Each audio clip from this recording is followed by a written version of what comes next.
Why does a thin ink band burn hotter than a wedding ring when the truth lands? How can a quiet husband answer 2 tattoos with dates, folders, and 1 calm public step? What happens when a woman who calls cheating closure meets the result under courthouse lights? Before we dive deeper into this story, I have one small request. Please subscribe, drop a like, comment, and hit that hype button to boost this channel so more people can discover these incredible stories. My name is Isola Quine. I said a ring of ink was only art. I worked the counter at an art supply store and told people to trust their hands. Casper, my ex, said, matching line work on our ring fingers would be closure. I believed him because closure sounds clean. I went after my shift, held still, and watched the needle draw a thin black circle where my wedding band sat. I told myself marriage is more than metal, and art was therapy. When I came home, Bram looked at the gauze. He asked if I was hurt. I said it was a small cut. He asked why it wrapped my ring finger. I said he had forgotten romance and I was fixing it. He went quiet and wiped the counter. He set 2 mugs on opposite sides like they were strangers. I called him cold. He said he liked order. At work the next day, a tag showed our twin bands in Casper's studio. I wrote that people were jealous of living art. My sister sent hearts and told me to own the story. Bram sent nothing. A calendar preview flashed on his phone and slid away before I could read it. I said everything was fine. I believed it. The hallway smelled like damp paper when I reached our door. I kept my left hand tucked in my coat sleeve. I told myself the gauze meant nothing. I said ink is lighter than metal, and I said a woman should carry her own symbols. The key turned with a small scrape. The apartment was neat and still, only the stove lamp on.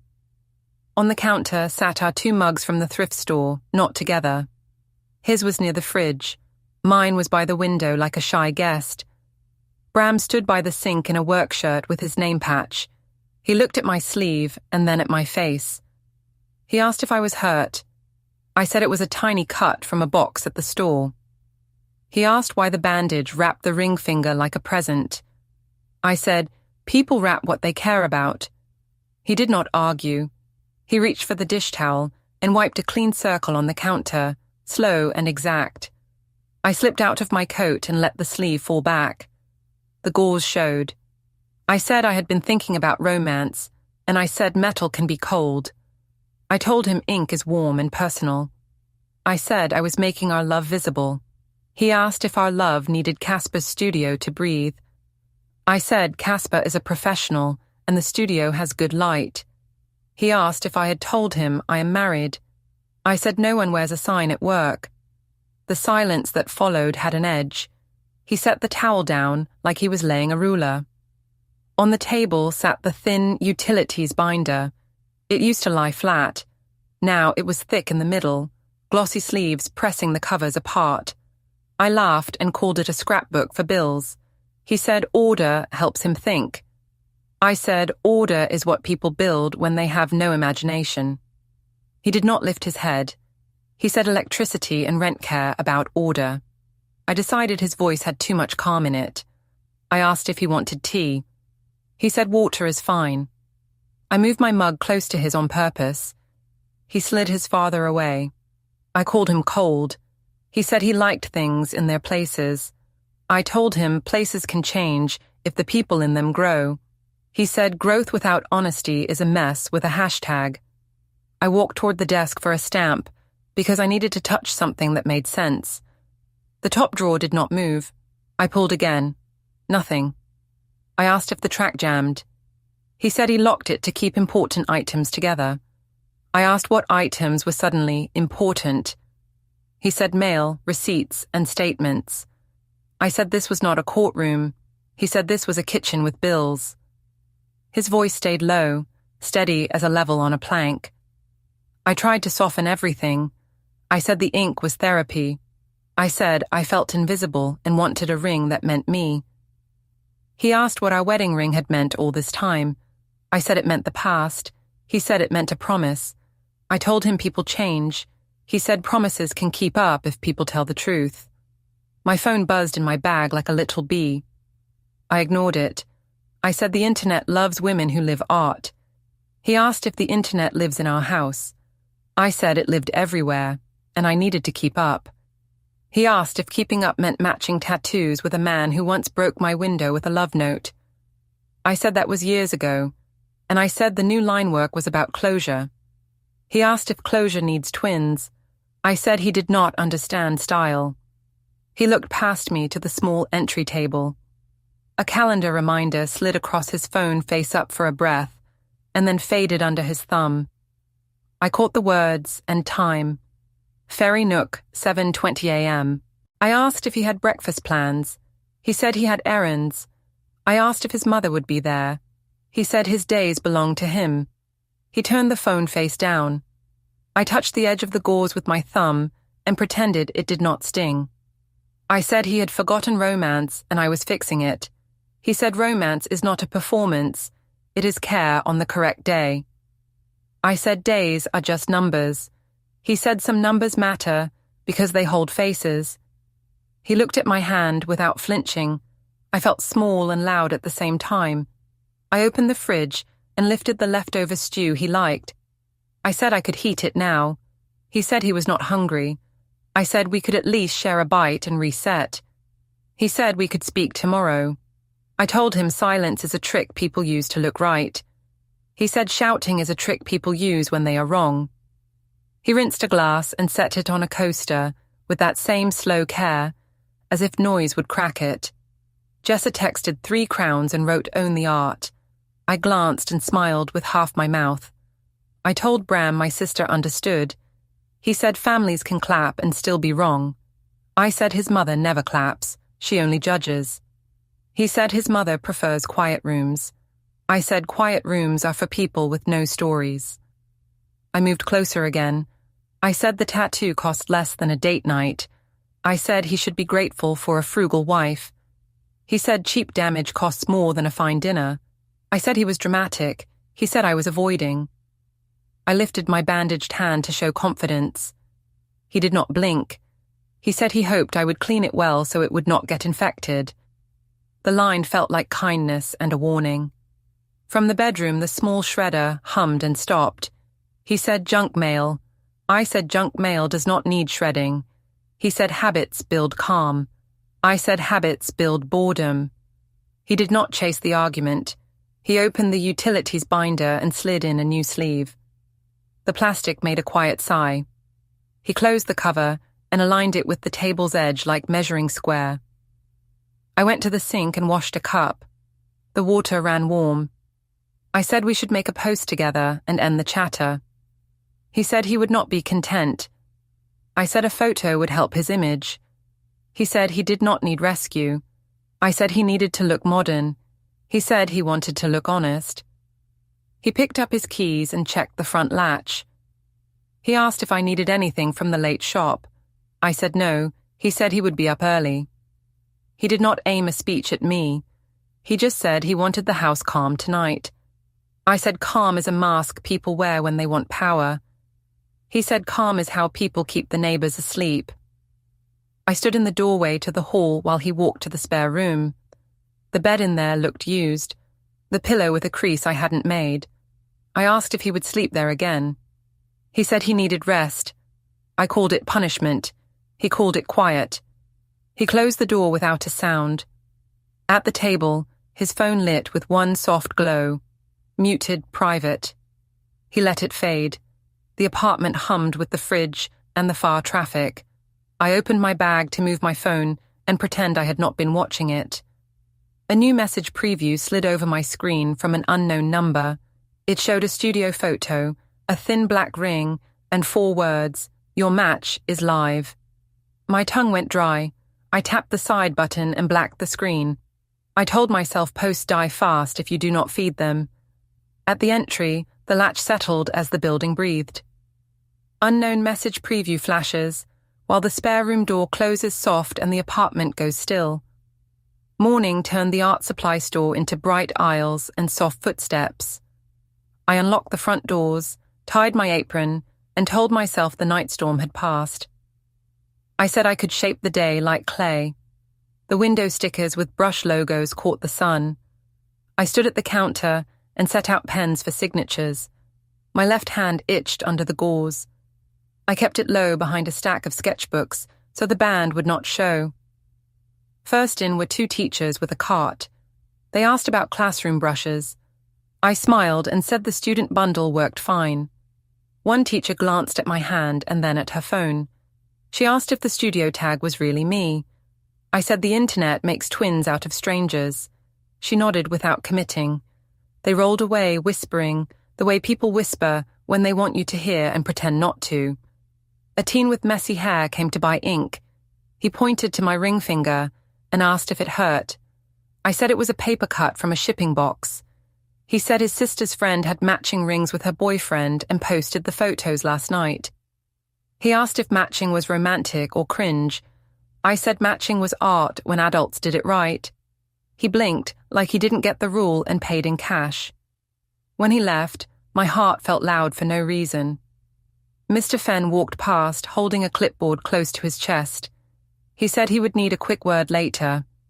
His tone was careful, like someone carrying a glass bowl across ice. I said of course. He nodded and kept walking. I straightened the marker display and decided to post first so I could control the story. I lifted my phone and took a photo of the window plants. I captioned it with a line about art on skin and love in heart. I added a tiny sparkle. Heart started to blink. Jessa replied with 3 crowns and wrote that I was a poet. I told her the town needed education. 2 mums came in with a stroller and a list for a school fair.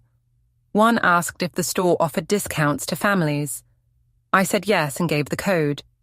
The other mum asked if we had seen the studio's late post about soul marks. She turned her phone, and there, bright as morning, were 2 hands in Casper's chair. The twin black rings centered and crisp. I felt a small spin in my stomach but kept my face flat. I said studios recycle content all the time. The mom said the caption used last night's time. I said timestamps lie like people. Slack pinged on the counter computer. A thread titled Follow-up sat at the top. The assistant manager had pasted a screenshot from a neighborhood group. My handle showed under a question, "Is this the art store cashier modeling adultery as art?" Replies stacked below. I typed a long answer about modern vows and then deleted it. I wrote a short line saying personal accounts were separate from the brand. I hit send. My hand shook for 2 seconds. I told myself it was the AC vent. The door chime rang again. A regular Mrs. Dre walked in with a coupon book. She watched me the way a cat watches a window. She asked if the store had calligraphy classes for adults who had lost their handwriting. I said we did and handed her the flyer. She thanked me, then glanced at my gauze and said a ring of ink is still a ring. I laughed and said poetry sounded better on paper than in the aisle. She said paper remembers. Behind me, the printer in the tiny copy alcove hummed awake. Paper slid through. It paused and then pushed a single blank page into the tray with a soft slap. I told the stock boy to check toner. He said the machine sometimes spits a blank after a timeout. He gave me a thumbs up and went to the back. The smell of warm plastic drifted out and made the air feel like a classroom.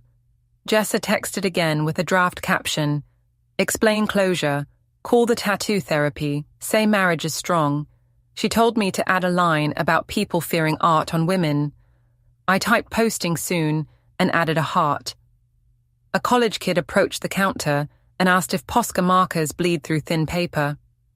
I said they do, and I offered a pad that wouldn't. He bought it and then asked if Casper's studio gave discounts to friends.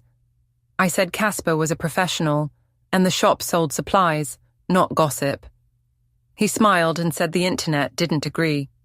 Mr. Fenn returned with his clipboard held like a tray. He asked if I had 5 minutes in the HR nook. I said yes, with a smile that tried to look brave. On the way past the paper racks, 2 teens slowed to see my hand. I tucked it into my apron pocket. One whispered that the twin bands were kind of sick. The other whispered that Bram must be so mad. I pretended not to hear. The fluorescent lights hummed like bees. The HR nook was small and smelled like lemon wipes. A folding chair faced a short table. A poster about community partners hung crooked on the wall. Mr. Fenn thanked me for coming back.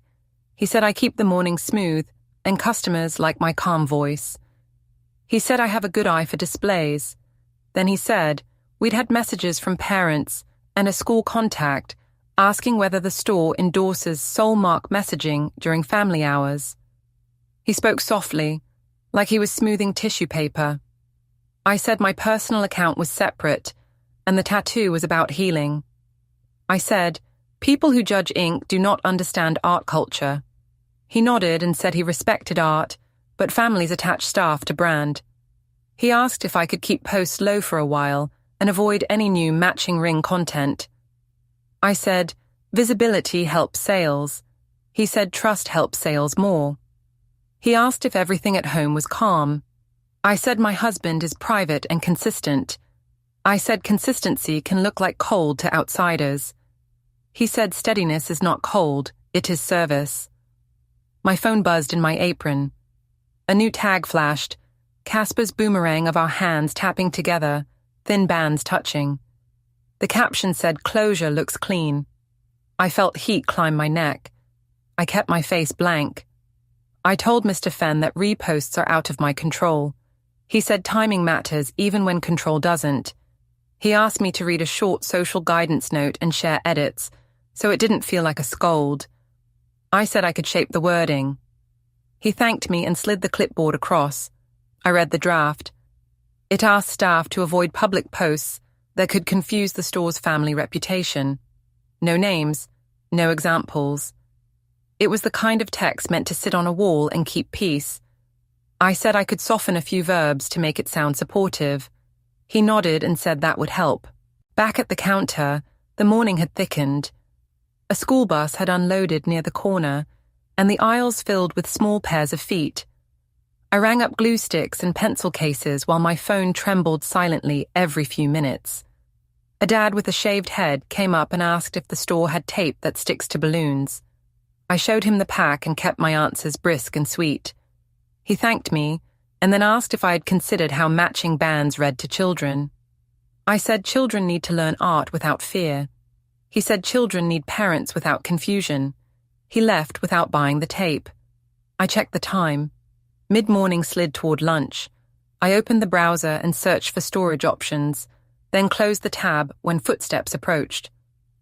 I searched delivery tracking for a set of pens and closed it too. I breathed in for 4 counts, out for 4. My left hand throbbed under the gauze. I pictured the clean ring line beneath it and told myself the circle meant wholeness, not war. Slack pinged again with follow-up. The assistant manager pasted a new screenshot. The studio post had been reshared to a local forum with my name added in the comments. A user had written that the cashier with the braid was teaching kids the wrong vows. I typed that art is not vows. I deleted the line. I typed nothing. The printer hummed from the alcove once more. The rollers turned. I heard the feed click forward. The tray received another blank sheet with that same soft slap. The sound felt louder than before, like a secret arriving with no ink.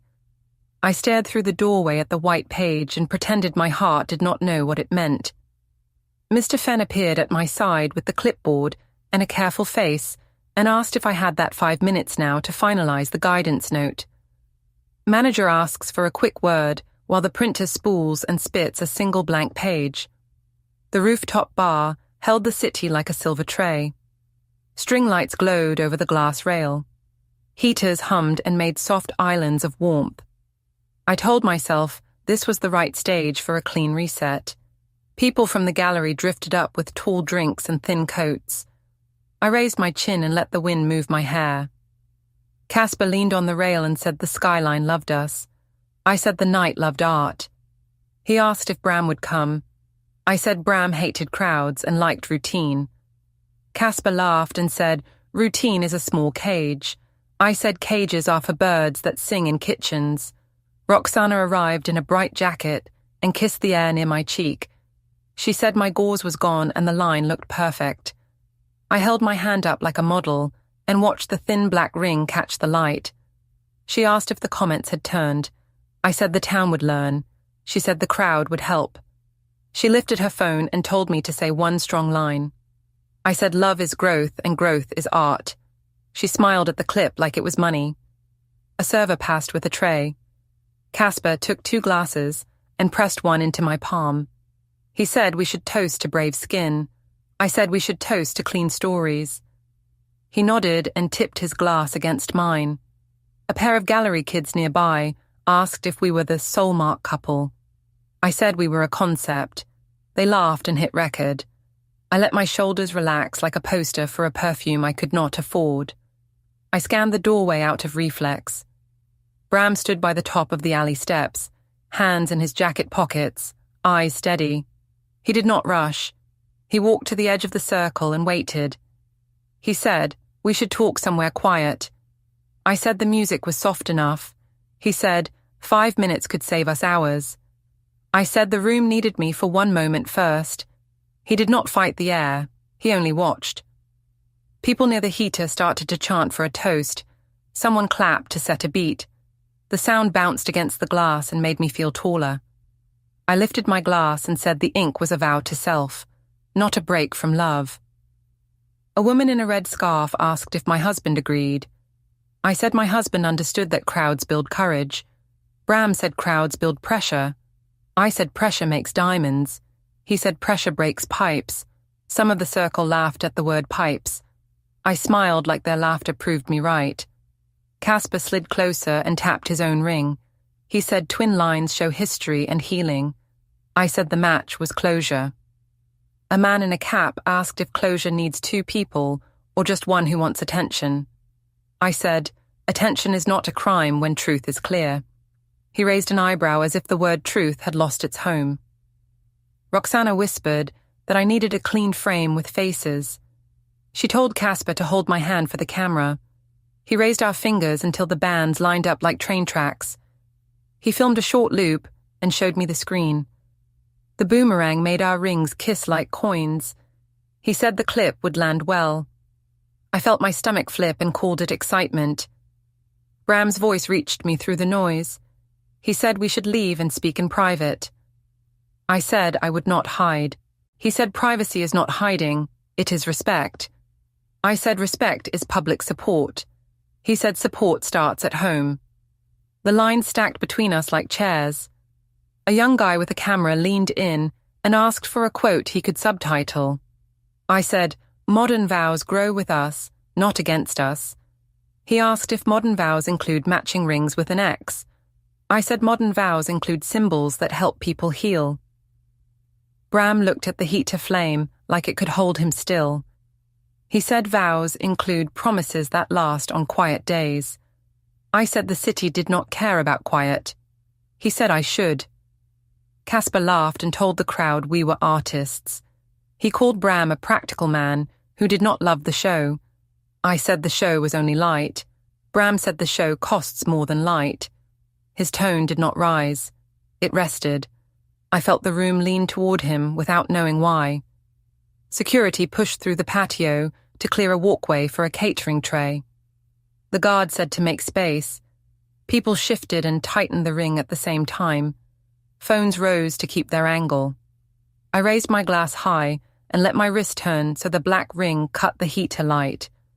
Someone near the rail shouted that the couple should kiss their hands for luck. I laughed and said luck was already here. Casper's phone buzzed on the ledge. A small triangle emoji showed and then vanished as he flicked the screen face down. I asked if that was the studio account. He said it was nothing. I said nothing comes on nights like this for no reason. He said the clip needed focus. He lifted his camera again. He told me to look past the city and think about air. I looked past Bram and saw only glass and wind. Roxana pulled me a step onto the low deck riser to give me height. She said a leader uses levels. I felt my head float. I said, love is not a cage. Love is a canvas. People cheered out of habit. A stranger asked where my wedding band was tonight. I said it was at home, safe. He asked if the ink felt safer. I said it felt honest. Bram said honesty did not need a studio. I turned to him and offered my hand with the new ring line. I said he could touch it and see I meant no harm. He said harm does not change with ink. I said he could still stand beside me and show the town we are strong. He said our strength does not live on a roof. I heard the word roof like a ceiling closing. Casper leaned past me to clink his ring against mine again. He called it a ritual. Someone in the back yelled for one more. The chant for one more swelled. Security reached the patio door. Metal met metal. The latch touched the strike plate and made a small, clean click that slid into my teeth. At the same moment, a camera flash popped white across my eyes. In the burst, I saw Bram glance at the exit, then place his glass on the ledge with careful hands. I told myself the click was nothing. I lifted my face toward the phones and gave the closing line I had practiced in my head. I said, "Love grows in air, fear hides in rules, and I choose air." The word sounded bold and a little thin at the edges. A few clapped, others watched Bram. He stood steady, then stepped back half a pace, then another. Casper whispered that the angle was perfect. Roxana shouted for the cheer to rise. The cheer rose and fell. The wind pulled at my hair like a warning. I smiled harder. I told myself that smiles fix structure. Bram reached the outer ring of the circle and looked at me once, not unkind, not soft. He put his hands into his pockets as if he had decided what to carry. The guard swung the door wider for the tray. The hinge made a second, smaller sound. Phone stayed up. Casper lifted his lens for one last pass. The night seemed to hold its breath between notes. The city below moved like a slow river. I drew in air that tasted like metal and lemons. I heard my sister laugh without joy. I lifted my glass for the final clink that would end the clip. Bram turned toward the steps. The patio door latch clicked again, neat and bright, while the camera flash painted the rail, and Bram stepped away into the shadow by the stairs. Patio door latch clicks as a flash pops, and Bram steps back toward the exit. The family restaurant glowed with soft bulbs and paper streamers. A long table waited under a banner that read, "Happy Birthday," in letters that leaned a little to the right. I was late and carried a glossy bag like a shield. Maud sat near the head with her hands folded around a glass of water. Bram stood to help a server slide a booster seat into place and thanked her in that steady voice that could rest a noisy room. I said traffic had been wild. I said the town was a maze today. No one argued. I set the bag by Leo and called it a gift from us. Cousins reached for warm bread and buttered it like they were handling soft clay. Jessa slid in beside me and whispered that my line looked clean. She stared at my finger like a fan. She asked if the rooftop cheers had turned the comments. I said the crowd loved brave women. I said art was winning. She nodded and typed something under the table. The cousins across the way watched her thumbs move. Aunt Corinne asked if I had really gone to Casper's studio after hours. I said studios have hours that bend when art is alive. She asked if Bram had known the plan. I said Bram hates surprises. I said I was building romance he forgot. The sentence felt strong in my mouth and thin in the air. Maud lifted her eyes and asked if today could be about Leo, not about my ring line. I said children grow stronger when they see adults live free. She said children grow safer when adults tell the truth. The server set pizzas in long metal pans. Steam rose and made the banner sway. Leo tugged at the glossy bag and looked at Bram. Bram said strong kids can open strong bows. Leo laughed and pulled the ribbon.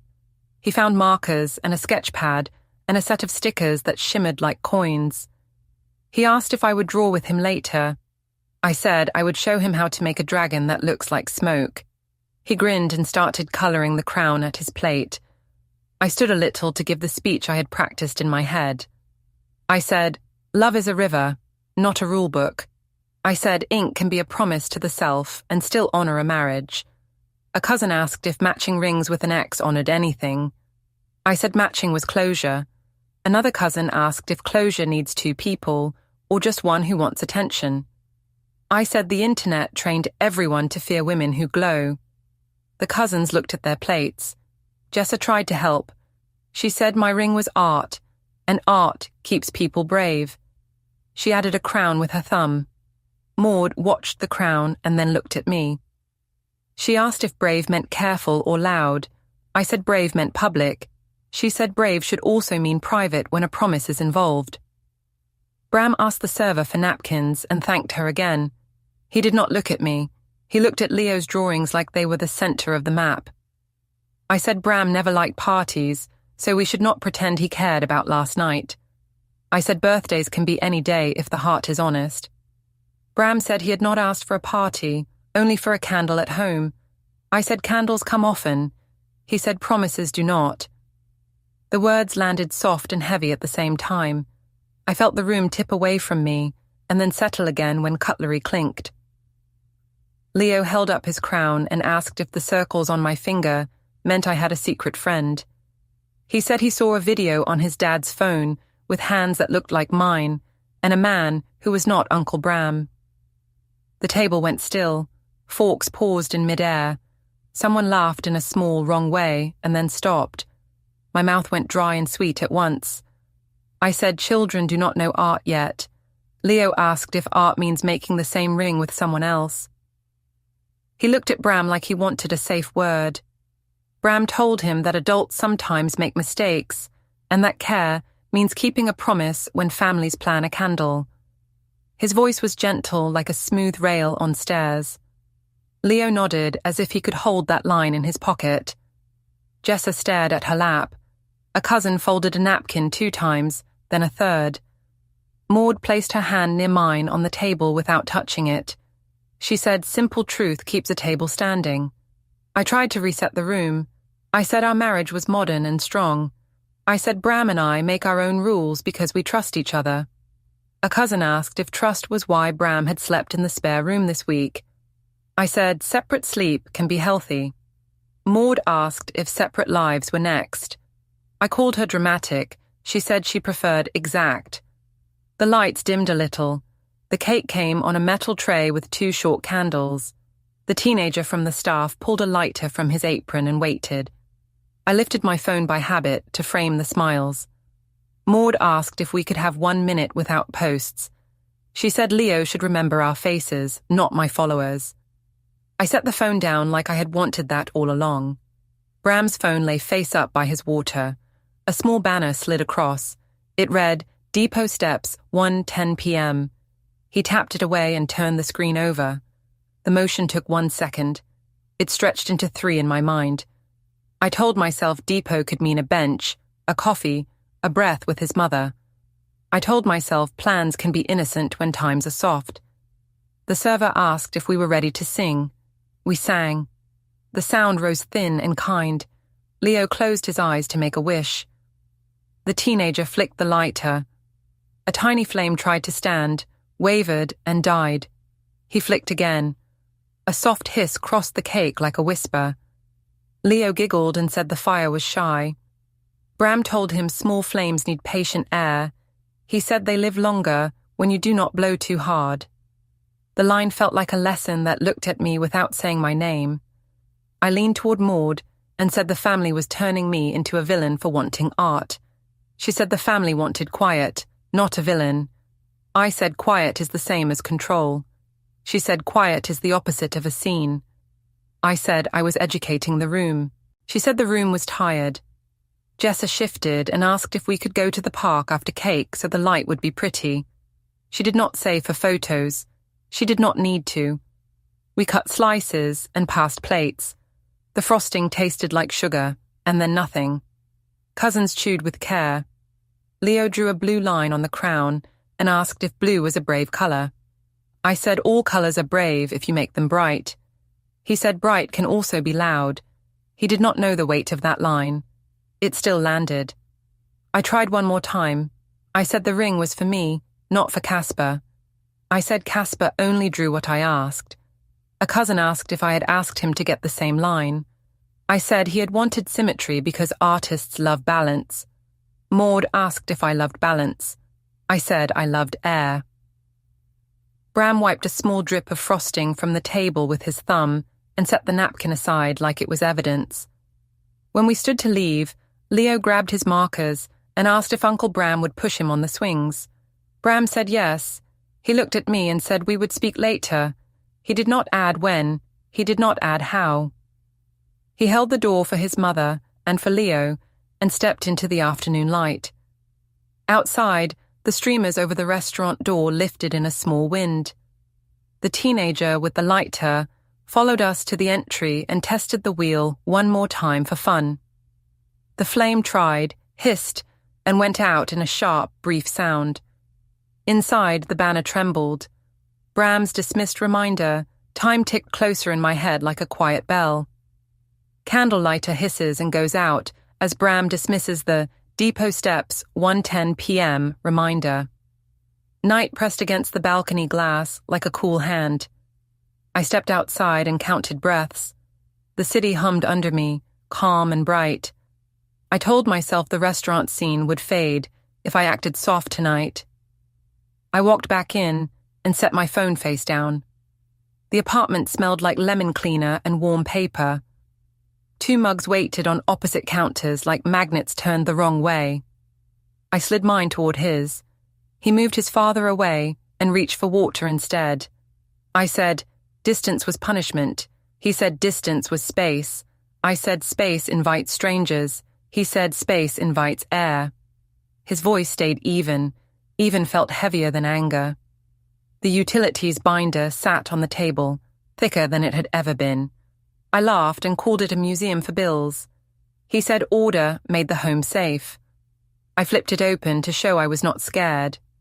Inside, clear sleeves held statements and neat copies. I called it dramatic.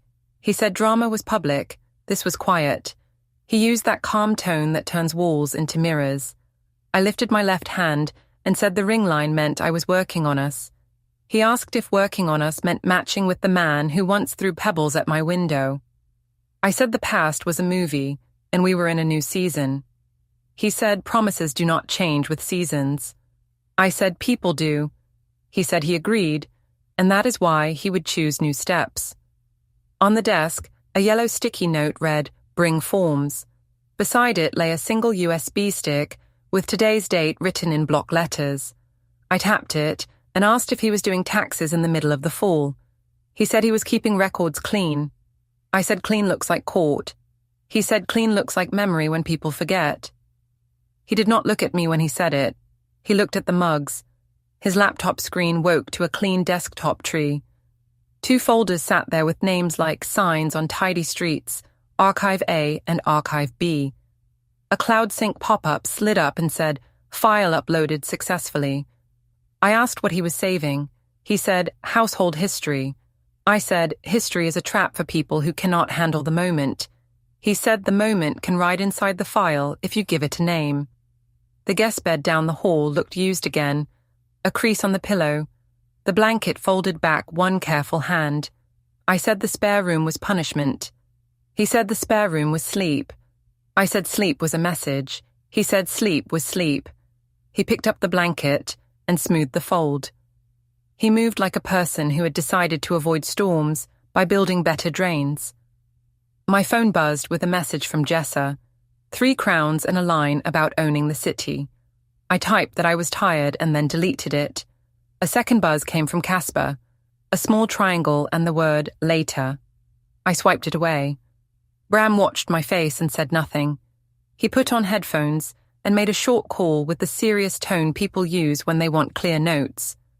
I could not hear words, only the careful rhythm.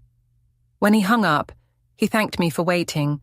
I said he liked to act official. He said he was planning. I tried soft.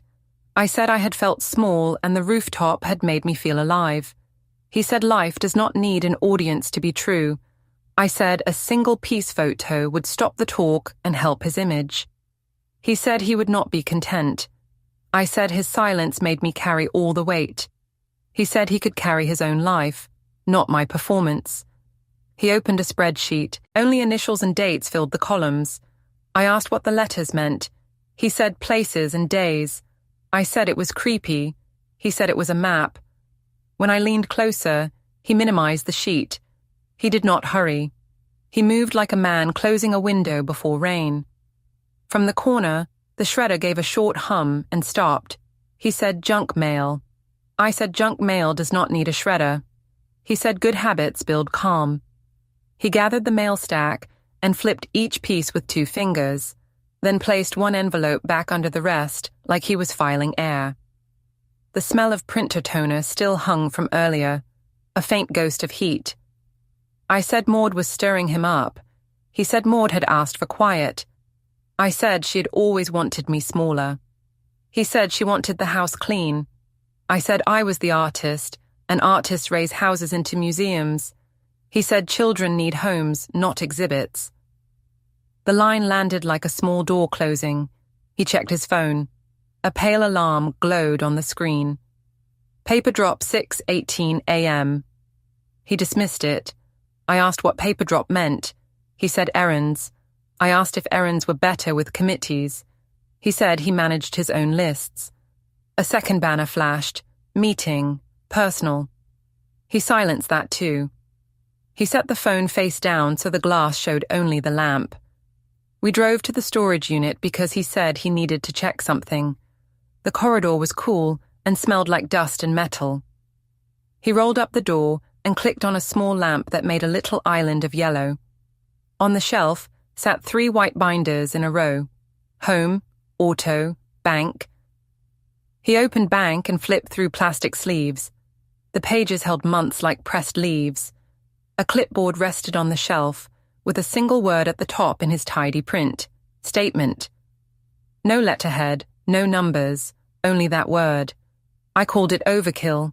He said it was clarity. I said clarity is a bully when it stands too straight. He asked when I first went back to Casper's studio. I gave a date that looked better than the truth. He wrote the date and did not argue. He asked if the match had been my idea. I said, artists love balance. He wrote 1 letter by the date. He did not ask more. The quiet felt like a wall that moved with me. In the parking garage, a car sat facing the street, nose pointed toward the ramp like it planned to run. Our footsteps echoed. He said we needed rules. No more rooftop frames, no more studio visits, no more modern vows speeches in rooms with kids. I said children should learn that love can breathe. He said children should learn that promises keep them warm. He did not raise his voice. He kept his hands in his pockets and looked at the exit like he was measuring slope. Back home, I pushed for the photo again. I said a single clip would reset the town. He said he would not pose. I said he would look weak if he hid. He said he did not live for the crowd. I said I loved him and wanted art and truth. He said he wanted honesty and quiet. He added that he was listening and collecting facts. The phrase collecting facts slid under my ribs and made a cold line. He poured water and offered me a glass. I took it and put it down untouched. He thanked me for talking. He said he would keep the house calm and avoid fights online and off. He said he would handle matters properly. The word properly did not shout. It settled in the room like a new piece of furniture you notice only when you bump it. He picked up his keys from the bowl. A new, unfamiliar key hung on the ring and caught the light. I asked what door it opened. He said it opened quiet. I called that a riddle. He said it was enough. He checked the window latch, slid the chain, and looked at the mugs without touching them. I moved mine closer to his again and left it there like a prayer someone else wrote. We walked to the door together. The hallway air was cool and blank. On the level below, footsteps paused outside a unit and then moved on. He told me to rest. He said we would speak soon. He did not promise more than that. He stepped into the hall. The elevator woke and rang its bright bell. The new key on his ring flashed once and vanished as he turned the corner. Elevator bell chimes while footsteps pause outside our door and the new key glints on his ring. The courthouse plaza shone in noon sun. I stood by steps with a caption ready and my ink bare. I told Bram a peace selfie would end the noise. He said truth was fine. A man in a jacket asked my full name and offered a folder. He said service was effective here. I took it. The first page read, divorce petition, were temporary orders, exclusive use schedule, property hold, rules on tagging and posts. I said this was cruel. Bram said he had promised to handle matters properly. Plaza Camera blinked as he thanked the server and calmly walked away.